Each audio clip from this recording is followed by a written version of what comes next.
all day. I get one down in a second if you wait. I fly like paper, get high like planes. If you catch me at the border, I got visas in my name. If you come around here, I'll make them all day. I get one down in a second if you wait. Sometimes I think sitting on trains. Every stop I get to, I'm clocking that game. Everyone's a winner, we're making our fame. Bonafide hustler, making my name. Sometimes I think sitting on trains. Every stop I get to, I'm clocking that game. Everyone's a winner, we're making our fame. Bonafide hustler, making my name. All I wanna do is take your money. All I wanna do is take your money. All I wanna do is Aramalı bir item. take your money. All I wanna do is take your money. Pirates, skulls and bones, sticks and stones and weed and bombs. Running when we hit 'em. Lethal poison for the system. Pirates, skulls and bones, sticks and stones and weed and bombs. Running when we hit 'em. Lethal poison for the system. No one on the corner has swagger like us. Hit me on my banner, prepaid wireless. We pack and deliver like UPS trucks. Already going hell, just pumping that gas. No one on the corner has swagger like us. Hit me on my banner, prepaid wireless. We pack and deliver like UPS trucks. Already going hell, just pumping that gas. All I wanna do is take your money. All I wanna do is take your money. All I wanna do is take your money. All I wanna do is take your money. MIA, third world democracy. Yeah, I got more records than the KGB. So, no funny business. You already are.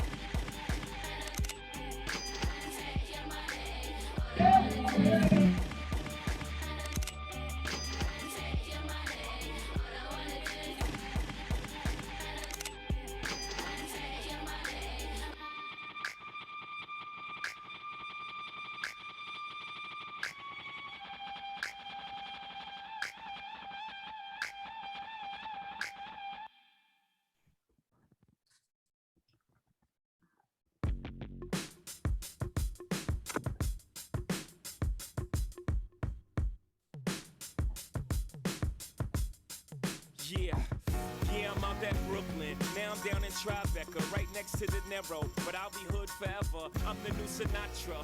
And since I made it here, I can make it anywhere. Yeah, they love me everywhere. I used to cop in Harlem. All of my Dominicanos right there up on Broadway. Pulled me back to that McDonald's. Took it to my stash spot, 560 State Street. Catch me in the kitchen like a Simmons whipping pastry. Cruising down A Street, off-white Lexus. Driving so slow, but BK is from Texas. Me, I'm out that Bed-Stuy, home of that boy Biggie. Now I live on Billboard, and I brought my boys with me. Say what up to Tata, still sipping my top. Sitting courtside, Knicks and Nets give me high five. I be spiked out, I could trip a referee. Tell by my attitude that I most definitely from.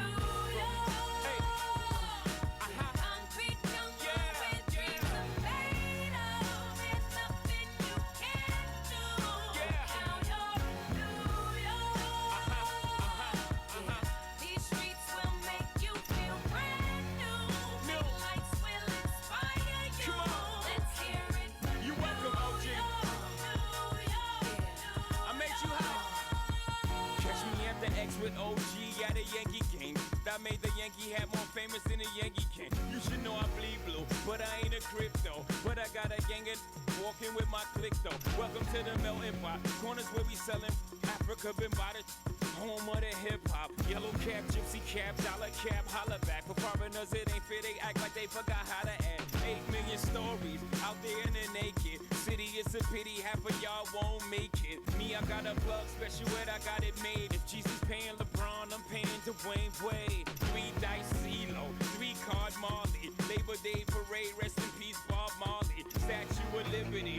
live the World Trade, long live the king, yo. I'm from the Empire State. That's Concrete jungle where dreams are made of. There's nothing you that boy good. do. Count your New York. Welcome to the bright light, Will baby. make you feel brand new. Big lights will inspire you.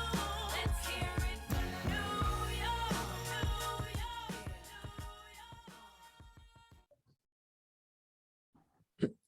Hi, everyone. Welcome to this event. I'm really excited to see everyone, friendly faces. I feel like I know everyone here. It's good to see you, Dean Rodman King. I'm just looking around. Yeah, thank you everyone for coming to this event. It's going to be a really informative night. So basically, the purpose of this event is to share the experiences and information of those who went on the trip to Florida. Tonight they will present the FEF program and the resources it provides to students of color. So we're just waiting for a little more people, I believe. We're gonna start at 6:10. So just for the time being, enjoy the music. And yeah.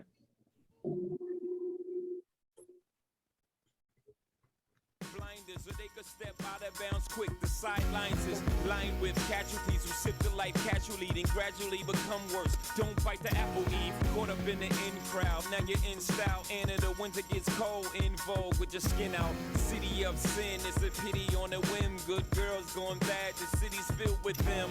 Mommy took a bus trip, now she got a bust out. Everybody ride her, just like a bus route.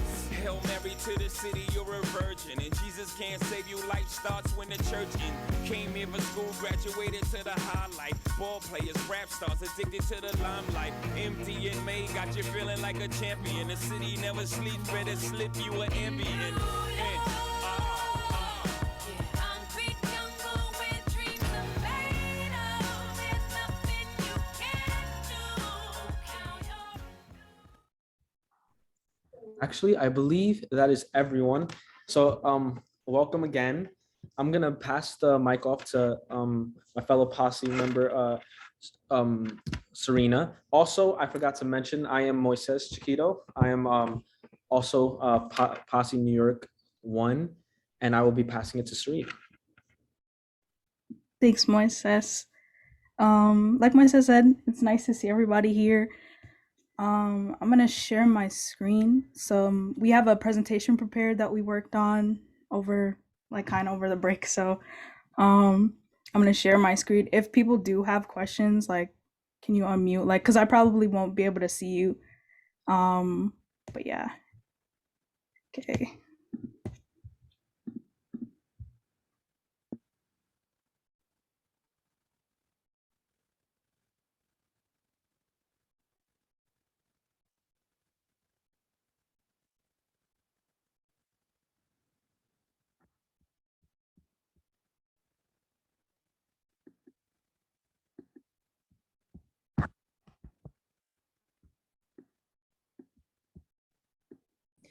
We want to also shout out Dean Melendez.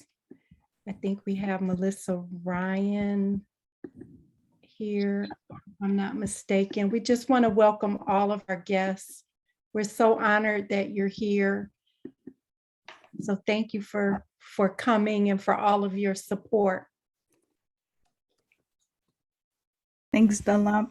I just want to make sure everybody can see my screen. Okay. Yes. Okay. All right. So, Dunlap, you stopped my recording. I mean, my sharing. I did. I don't know. Somebody else did. Nah, it's cool though. All right. There we go.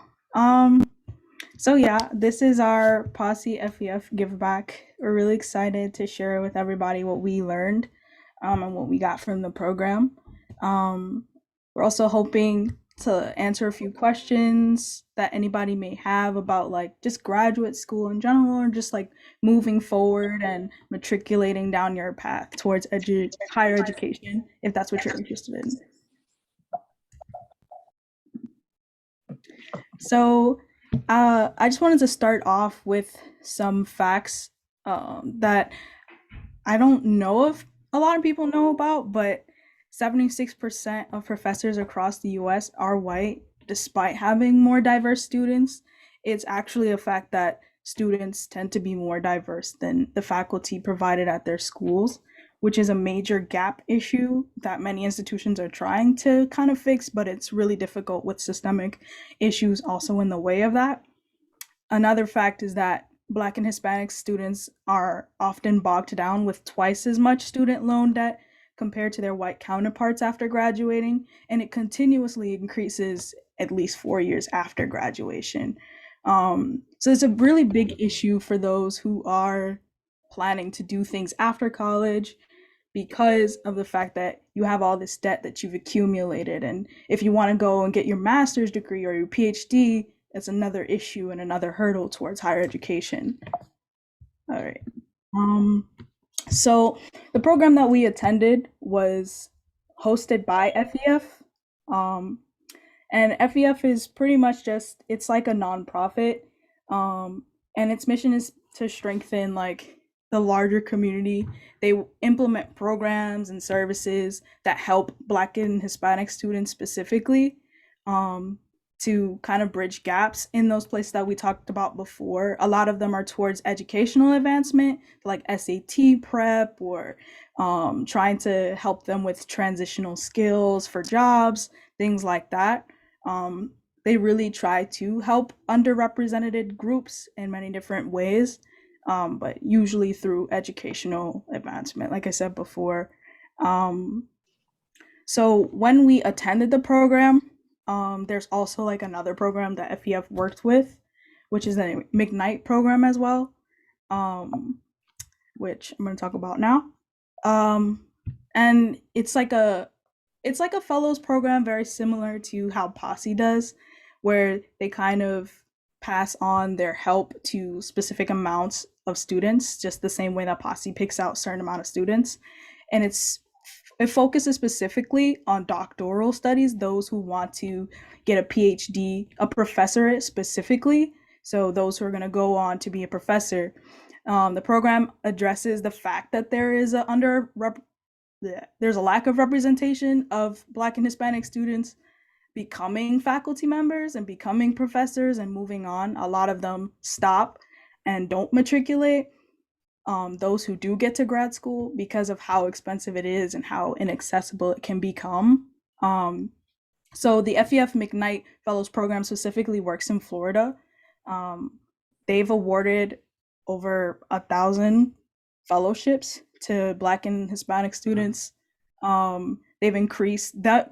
The program itself has increased the number of African American and Hispanics who have earned PhDs over its course of existence. It has a retention rate of 88%, which is a lot. That means that these people are matriculating. This program is helping them to finish, get their degrees. For those that don't know, sometimes a PhD without good support can take 10 years or longer. And that's a lot of money that a lot of people don't have. So FEF kind of provides that support.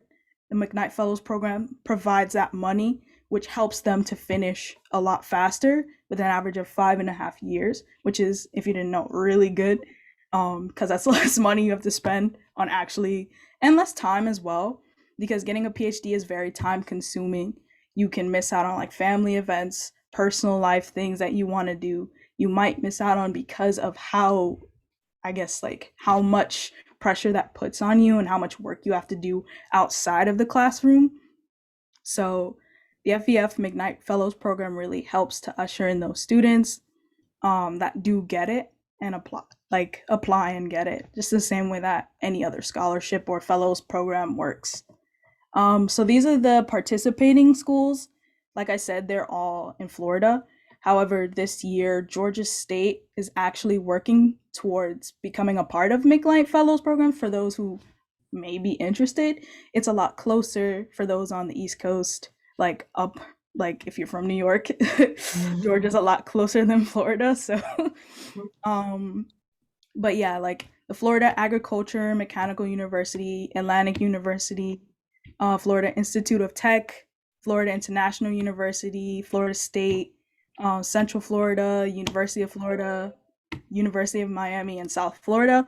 Like these are all like pretty far, but they've got like at the program we were able to meet a lot of representatives from those colleges, and there's like this big like huge support. Like it's such a tight knit community within those schools. They have a lot of rivalries as well, which is something you don't really see too much up here because of like things like sports and Greek life, but it's actually pretty nice to see, honestly. So, how the McKnight Fellows program works in those schools is that either the school will waive the cost of PhD and all those things in grad school, or the program itself will offer the money to the school to pay for the student individually.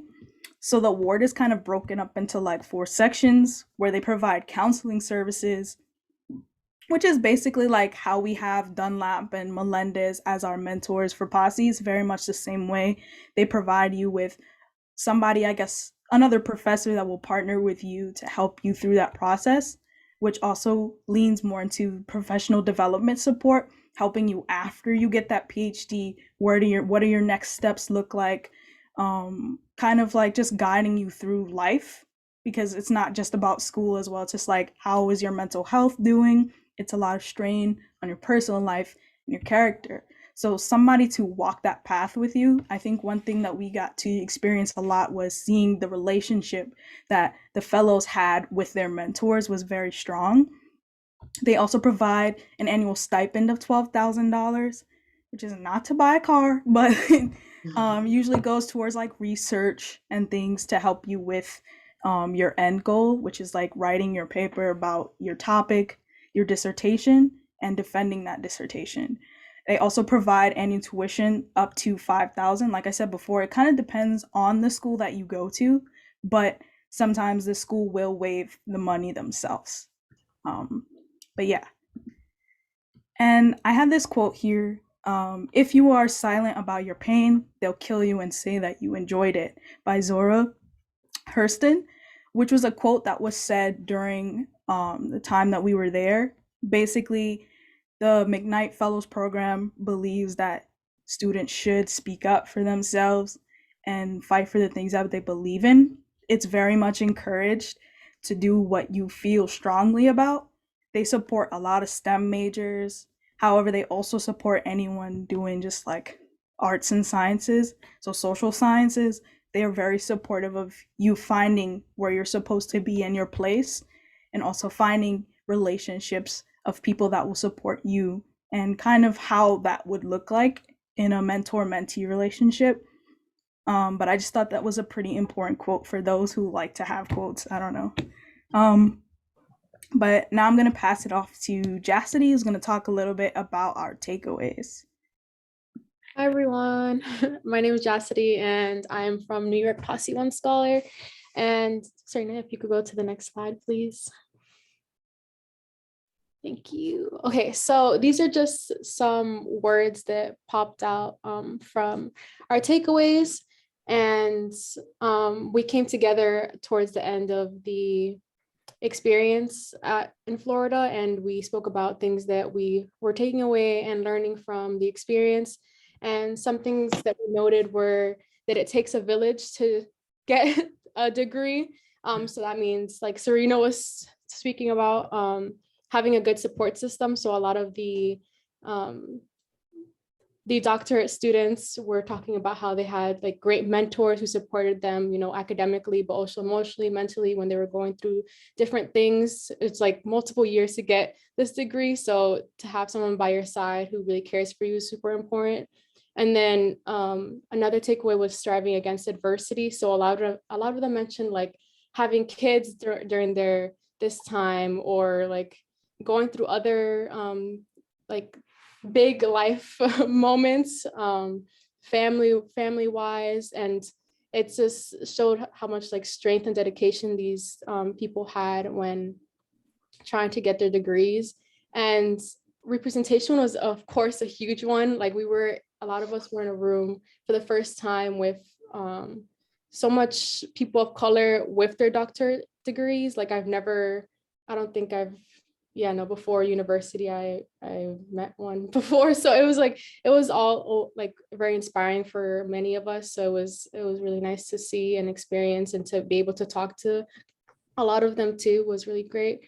And a lot of them showed us that the journey isn't linear, like to success. Hell yeah,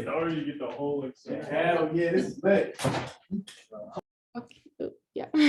Okay, so that means we all, I feel like, come in with a picture of like, okay, so I want to get to point B, and it's just like we're just so determined to just have it be perfect to get to that point.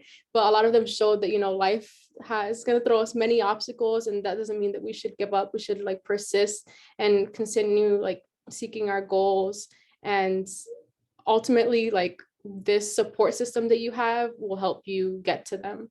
And I want to invite the other people who went with me on the trip to speak on maybe any other takeaways they had, or if they wanted to add on to anything I just said.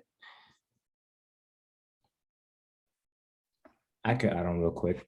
So for me, one of my takeaways was, it was more like it's this idea of good educators and bad educators.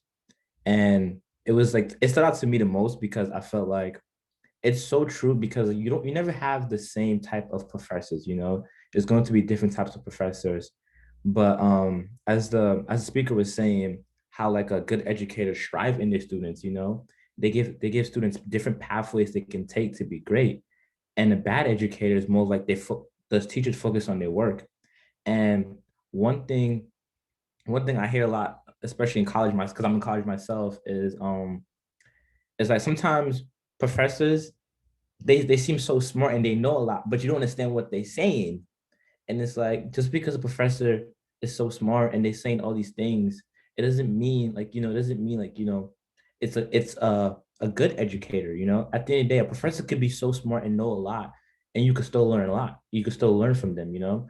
And I think that was so valuable and important, because I like seeing a professor who like to show that, you know, there's more than one path to be great, you know.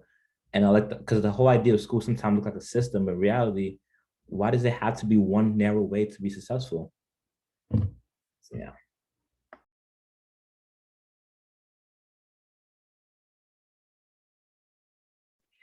Hello.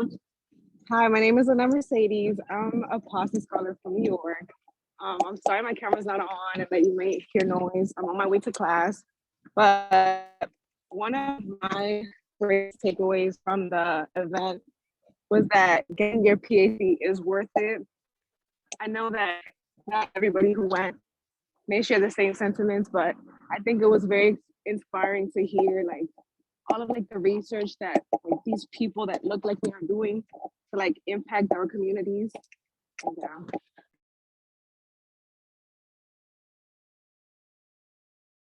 I mean, just to add on, just because the images that I put on the slide is of the jacketing ceremony, and I feel like that was the most like emotional like part of the conference. And I remember Dunlap was saying like, oh, you don't want to miss this session, like it's like really amazing. And it was really amazing. I feel like all of us were just looking at each other like, wow, like this is really heart touching. Like them like sharing their stories and being open and vulnerable about all the things they went through in order to like get this achievement. It was just like really inspiring. And I feel like that's something that I'm most taking away from the conference.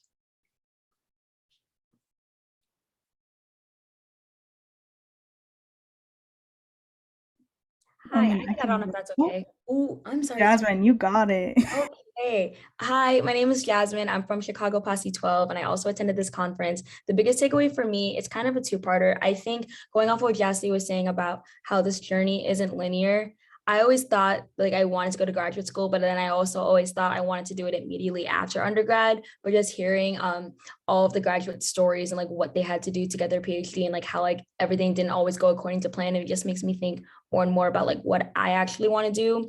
And then the other part of that was just going off of what Lynette was saying, just seeing all these people who look like me doing the research that I wanted to do. Like I'm a psychology major, and I don't really see a lot of people, I guess, at that school who like look like me, or I guess like people in the department who like teach like what I want to teach and things like that. And just going to a conference and seeing like I saw a whole panel of Black female like psychologists like got their PhDs and are just like talking about their experience. And that was what's the word? Very encouraging to me, because before I always thought grad school was this an abstract concept that didn't really apply to me, but just seeing a group of like 7 women who look like me saying, yes, it was hard, but yes, I did it. It's just a lot more encouraging.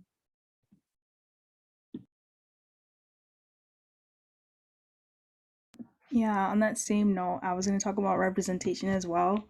Because that's something that really inspired me. Like I had never seen that many people of color with a PhD in the same place at the same time. I think like over the course of my life, I only before Khan, I had only met like one Black woman with a PhD. So it was just like seeing that made it seem more like tangible, like I could do this with enough time or dedication and the right amount of support. This is something that is possible for me. Like I never thought about going to grad school, really. I was just like, I don't know what's next. I guess I get a job. Like, I don't know.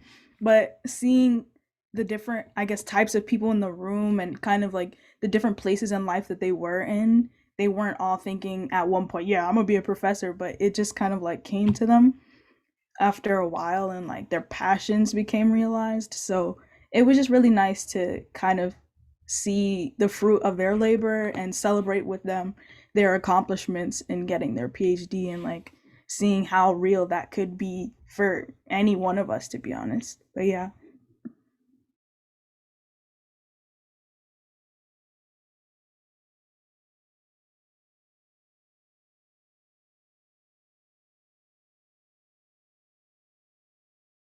So if that is all, I'm gonna pass it to SJ now. Um, if you want to share your screen, I'll stop sharing. We got one more slide before that one. Oh, we do? Sorry, my fault. I'm gonna pass it to Jessica, actually. That was my fault. Jessica's gonna share the books that we received at the program. Hello, everyone. My name is Jessica Reynoso. I'm a senior who attended the program as well. And I'd like to talk a little bit about the books that we got to hear about that the professors published. We had the opportunity to attend 3 book signings. These book signings allowed us as students to network with all these successful professors of color. And we got to learn about the experience of putting their research into written conclusions and books. This was really great because we got to hear a lot about the process that you might not hear about from an author. And also because all these people were people of color, we got to hear their specific experiences. These books were The Little Book of Police Youth Dialogue, A Restorative Path Toward Justice by Dr. Micah F. Johnson and Jeffrey Waynesburg. Another book was Academic Pipeline Programs, Diversifying Pathways from the Bachelor's to the Professorate by Curtis D. Bird. And lastly, we got to attend the book signing for Retail Racism, Shopping While Black and Brown in America by Michelle R. Dunlap. This was a really great experience because I feel like we all got to hear about how the process went not only as an author, but as a person of color, and how all these professors have been studying this throughout their PhD programs. And it was just very fulfilling to hear the many stories that went into this process. And I would actually like to read a little bit of an excerpt from the last book. I have my book in person here that I'd like to read from. And I just want to read a little piece from the intro because all the books were really striking, and I think this is a really good piece to talk to you all about. I go into the convenience store with my 12-year-old son and my 17-year-old nephew. I've just picked them up from school and they are hungry. The store is our pit stop on the way to the local public library to which I had promised to take them. We all selected a snack and drinks and headed to the cash register and sat our items on the counter. Hungry, beautiful brown boys are excited, smiling, just waiting to grab their stuff and get to the car to start snacking. The young white lady asks me, cash or EBT, electronic benefits transfer card, also known as welfare or food stamps. I am familiar with EBT, and I am not saying that I'm above using it if needed. It's that I'm thinking what happened to the debit and credit options as well, and why. I'm getting a little heated. Thank God Pastor prayed for everyone in service yesterday. So I calm myself down while all of this happens internally within a split second. To protect my emotions, I play dumb and respond, "What's EBT?" She looks surprised, in fact, a little shocked, and she replies, "It's food stamps." I then say, nice and loud, "I'll be paying with debit." And I swipe my card with the most delight ever. Grab my bags, grab my boys, and walk away. This was a personal journal entry by Michelle R. Dunlap, March 24th, 2014.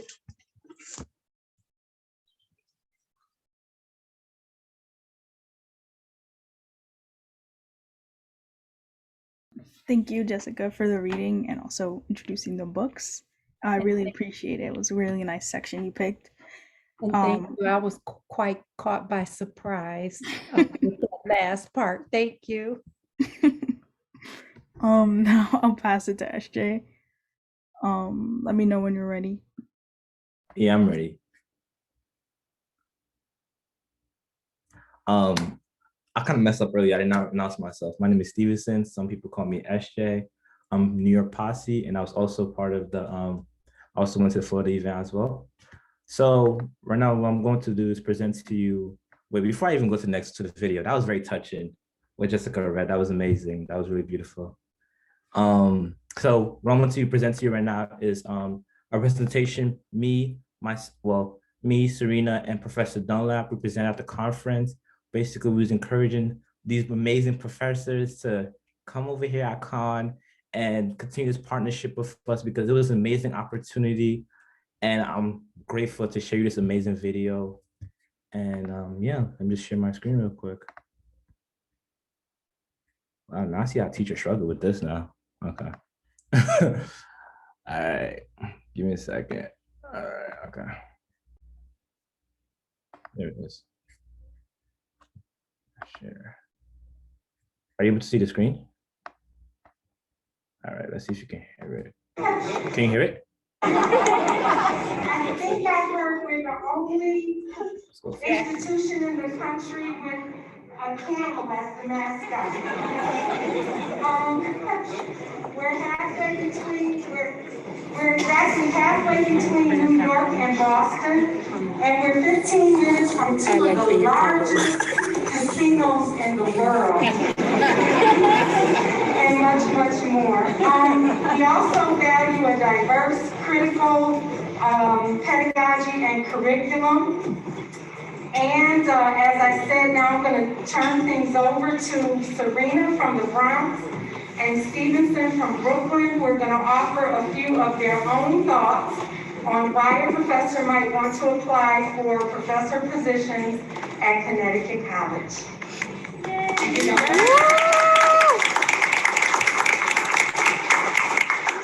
I thought I would talk a little bit about the Posse program, which was mentioned a little bit earlier. Both me and Stevenson are recipients of it, where Con gave us full tuition scholarships to come to Con and make a difference as student leaders. And we're very appreciative of that. Dunlap's actually our mentor for that as well as Dean Melendez is a coordinator for that. So Con is very invested in its diversity and inclusion. We have a whole sector just for that, as well as a place on campus called Unity House, where usually we have events and students get together. I work there this year and I really love what I do there.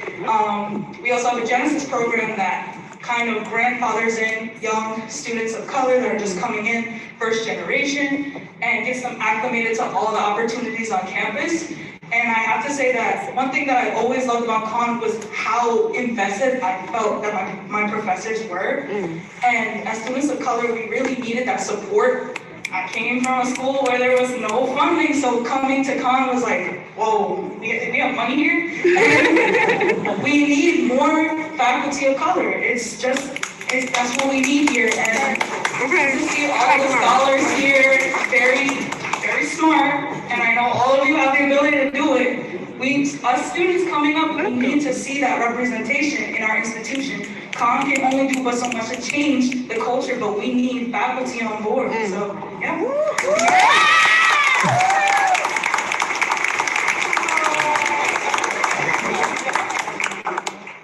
But first of all, why not go to Con? Like, just why not? I mean, but think about it. Why not go to a school? We have an average 17 students in a classroom. We can have that close connection. As educators, isn't that what we're supposed to do? Build up that connection with my students? Exactly.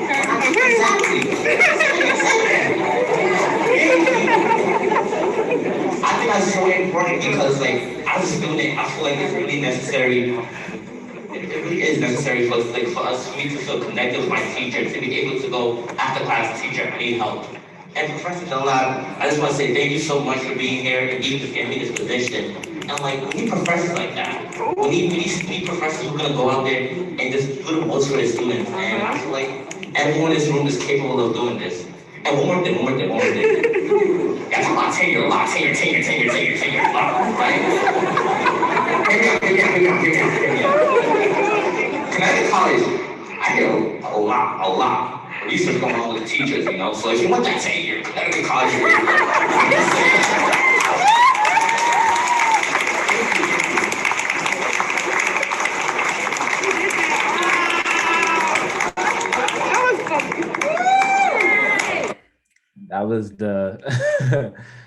That was the conference that we went to. As you can tell, I was nervous, you know.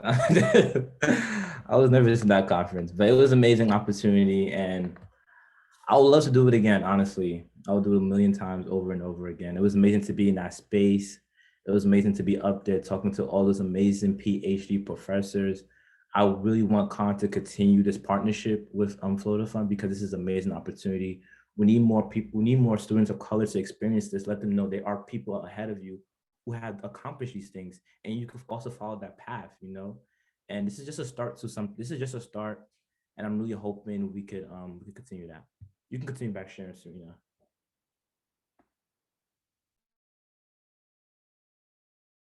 All right, so I'm gonna share my screen once again. Okay.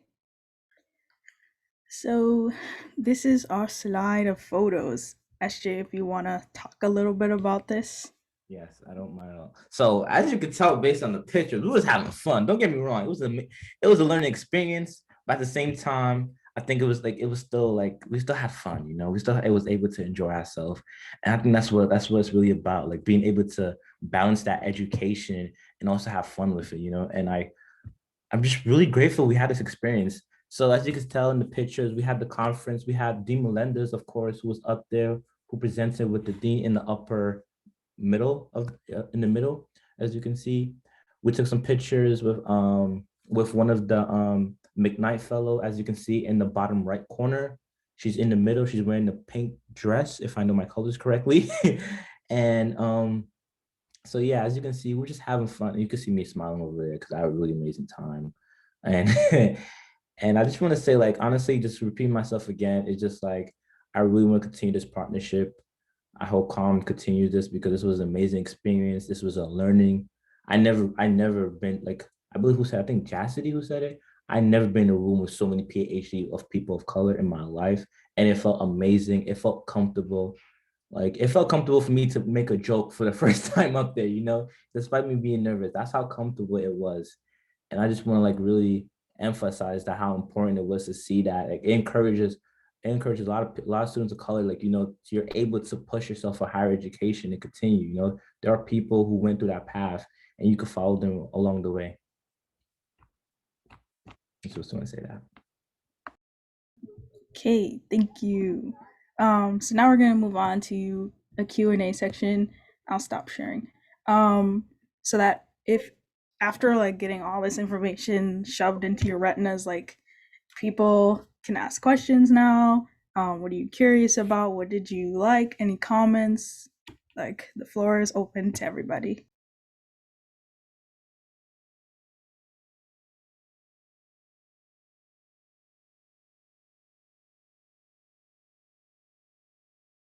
I have a question.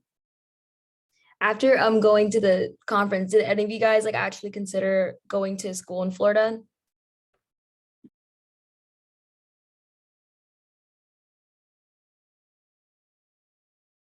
I don't know. Like, I asked my mom. She said no. So that was that was that. But if Georgia State becomes a part of FEF, then who knows? Maybe I might go to Georgia. The nice weather got to me, so they might convince me. I'm not gonna lie to you. Oh, you can go, Jessica. Your hand was up. While I was there, we got to look at a lot of the colleges that were there, and they had like booths set up outside. And if I were to do a PhD, I'd want to do something that's focused on Caribbean studies. And I noticed that almost all the colleges had like a specific Caribbean studies section or discipline. So after seeing that, I definitely consider going to school in Florida.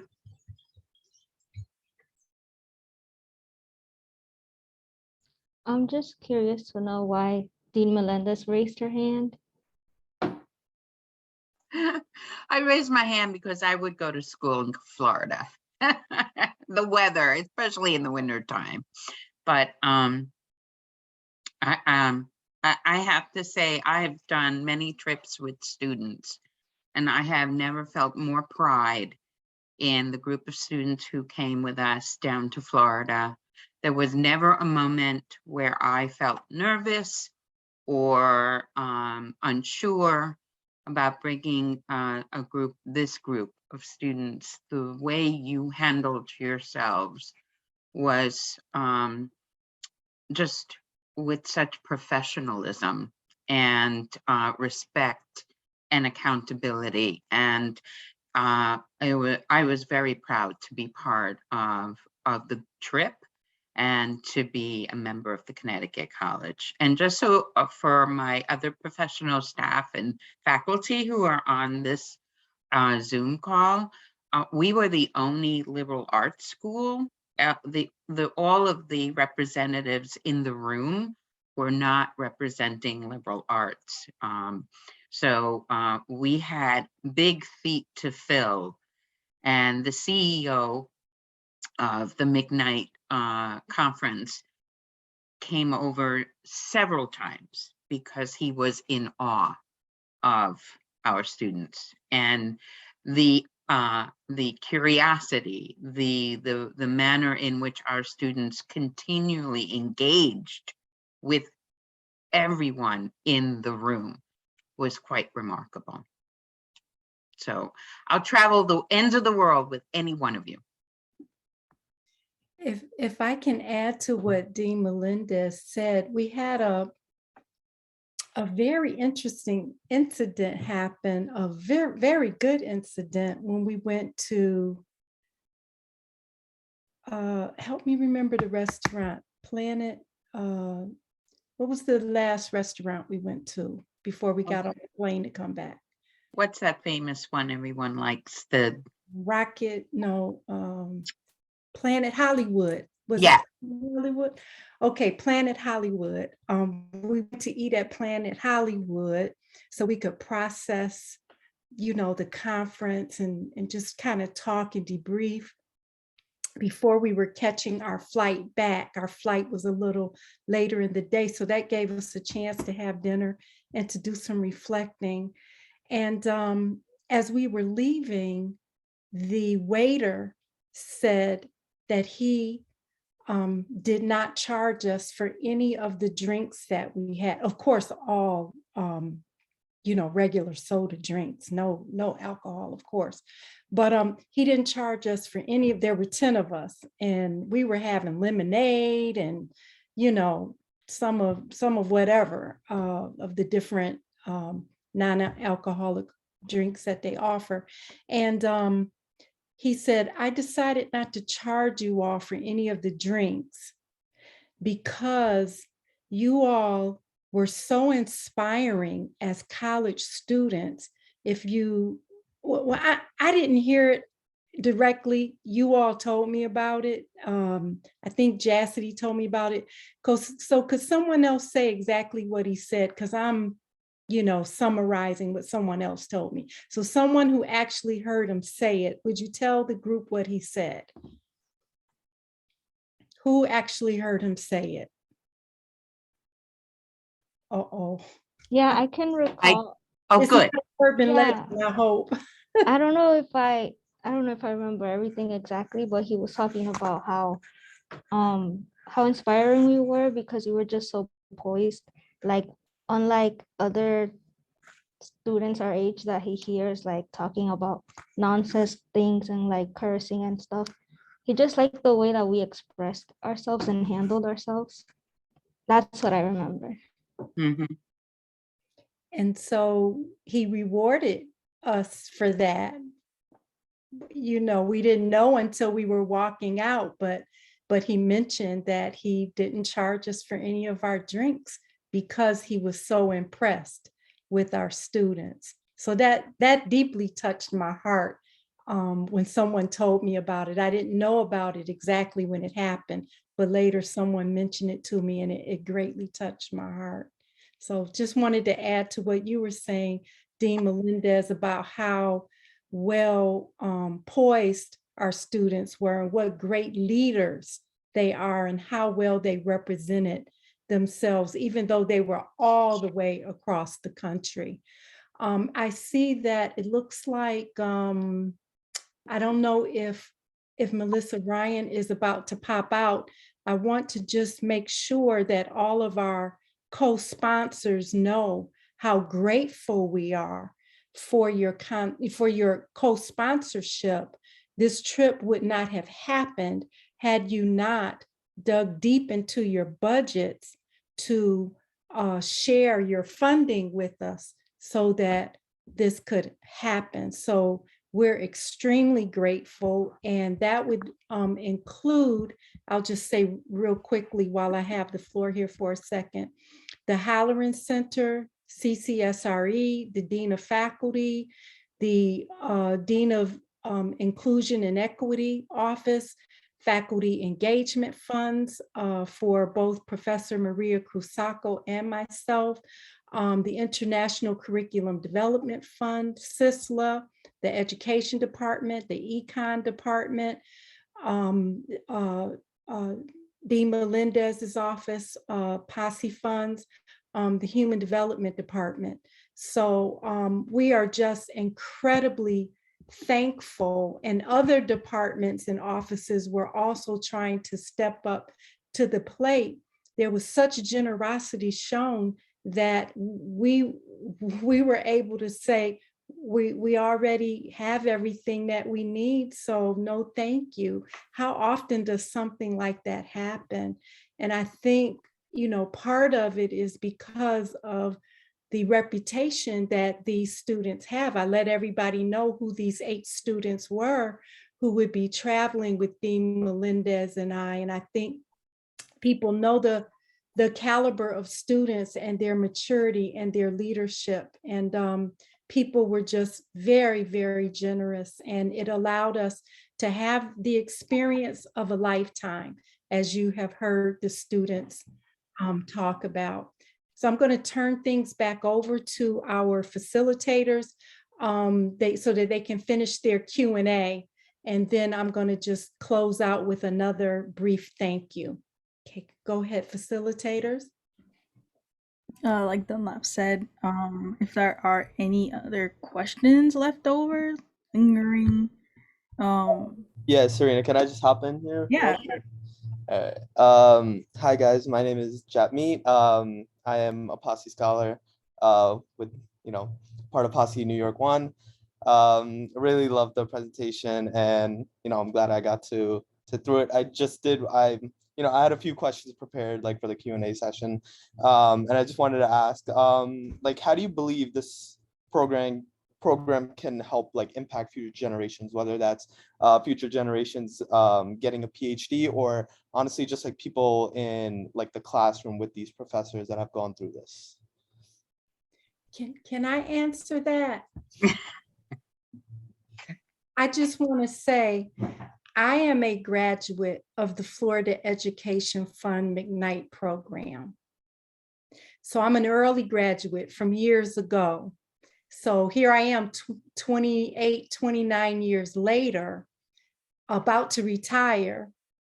And so I would not have been here for 28, 29 years. I mean, for 28 years, excuse me, for 28 years, had it not been for well, first of all, you know, I always give honor to God for what he provides for me, but for the Florida Education Fund, who provided me the opportunity to extend my education beyond a bachelor's degree so that I could get a master's and a PhD, and then come to a place like Connecticut College and be able to engage with students and have an impact on their lives, and them have an impact on my life. So Jatmeet, if that's just one example, if I'm any kind of an example, that's one answer to your question. That Yeah, Professor Dunlap, that honestly, like, that's like more than an example, because if, you know, you're like, if you're one of the people that came out of the Florida Education Fund and seeing your impact on campus, and especially on our community, and especially this posse, like, you know, just like based off of your example alone, I know that the Florida Education Fund has all like, is just going to prosper and prosper, especially with, you know, just seeing like even you as an example, being a candidate that stepped out. I have more than enough hope to future generations that will get to experience hopefully the same mentorship and same like wisdom and knowledge that you have provided to us. So I have more than enough hope for future generations. Thank you, Jatmeet. Can we go on to your other questions? You said you had a few. Okay, Yeah, and then I can just do this one. This kind of is just like an addition onto the last one. We know that it's kind of based off in Florida and like slowly branching out, as Serena mentioned, in Georgia. What do you think has caused this second step to happen? Like, do you think it speaks to its success? I hope you'll let me answer that one. Like, I think FEF is just doing so well in Florida with an 88% retention rate. Like, that's a lot. Like, that's a lot of people getting their PhDs in an average of 5.5 years. Like, so I think other people are starting to notice, like, wow, you're doing really well. Can you come to our school? And hopefully in a few years, in 5 years, I don't know how long, but maybe they can come to Con. I don't know. But like, I think FEF is just doing such a great job in Florida and helping so many people of color in Florida through such a hard process, that I think seeing them in other places, seeing that same effort in other places is pretty inspiring to people not in Florida as well. So yeah, no, I hope that answers your question. Jatmeet, can I just add to that too? I think what it does tell us is that the mentorship that a student needs, whether it's in their undergraduate or their graduate paths, is truly important. What I saw in that room was the importance of education. And not just because we were the only liberal arts college, it was the importance of higher education, what that offers people, even if there is a lot of adversity to get to it. We may have had 500 people of color in the room, but they all then disperse and go back to these universities where they will be sometimes marginalized again. But the importance of mentorship and the importance of a cohort, and to stay together, not to be isolated in the journey, I think was for me the biggest lesson. And I know sometimes Posse puts a lot on our plates, but the model works when you do something like that together. You have each other's back, you have good mentors, you have a circle of people who are there to support you. If we can continue to make that model grow, we will have more successes for first generation students and students of color. And if I could just quickly add to that, since the McKnight program began in 1984, maybe they had their first graduate maybe like around 1990. If I'm not mistaken, I thought I saw a figure of there's been 800 to 900 graduates in the past 30 years or so to come out of the Florida Education Fund. So that's 800 to 900 more PhDs of color in the academy that would not have been there had it not, maybe been for a program like this. So I think that also speaks to the growth and the, strength of the increasing strength of a program like this. Thank you. Jatmeet, did you have any other questions, or did anyone else have any other questions? Oh, it looks like Dean King has a question. Oh. So this presentation has been wonderful. And I'm glad that you're recording it because recording these things is important, right? But I'm curious about other ways that we can start as a community building up these resources, right? So this program is fantastic. SREB is another program that runs through the Southern Regional Education Board. And somewhere we should be, even if it's simple as starting with a spreadsheet, cataloging these things so that for generations of con students and so forth, and when we go to recruit faculty, we should be recruiting directly from these programs. But I just didn't know if there are plans in the works, or this is something that I need to add to my notepad of things that I'm going to get done. So please add it in big capital letters and bold it. And heavy ink. Okay. Will do. Thank you. Thank you. Okay, I think half your work is kind of done. I'm sorry, whoever I might have interrupted. I was gonna say, like, since we have already made kind of connections with these people, I feel like half the hard part is already done, is like finding it and getting to know people. Like, I feel like we've shaken and greased up a lot of hands. So that is a thought process there, and like towards our next steps, like just getting those people together that we know. But yeah, sorry. That was a great point, Serena. And the CEO, how this happened was the CEO was a guest speaker for us February of last year, a guest speaker for our New York and Chicago Posse. He was a guest speaker for one of our weekly meetings, along with Dean Melendez, to talk about graduate programs. And he was so impressed with our Posse scholars that he extended the invitation to them to come down. And he said if they came down, that he would cover he would cover their hotel, he would cover their food.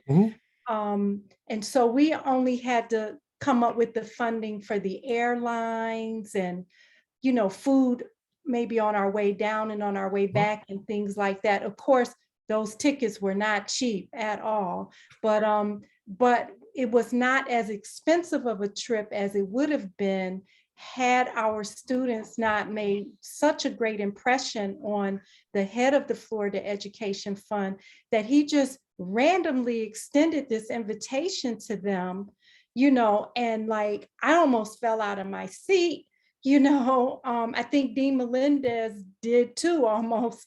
But we were like, wow, we have to take him up on this. So like Serena said, the connections have already been made, and but what we don't want to see happen, we don't want to see this be a one-time thing that never happens again.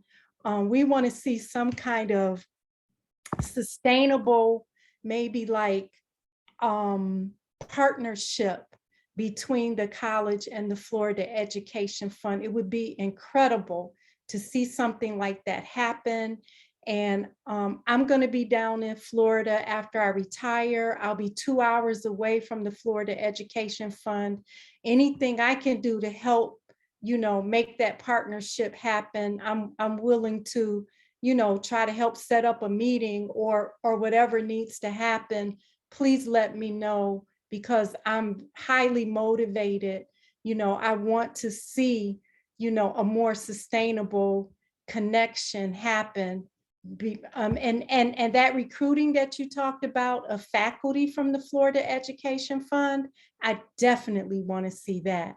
I mean, that's like any given year, there's like 300 matriculating PhD students, many of them close to, getting like within a year of their PhDs. Connecticut College should be down there every year recruiting, so I hope that we'll see those kinds of partnerships happening in the future.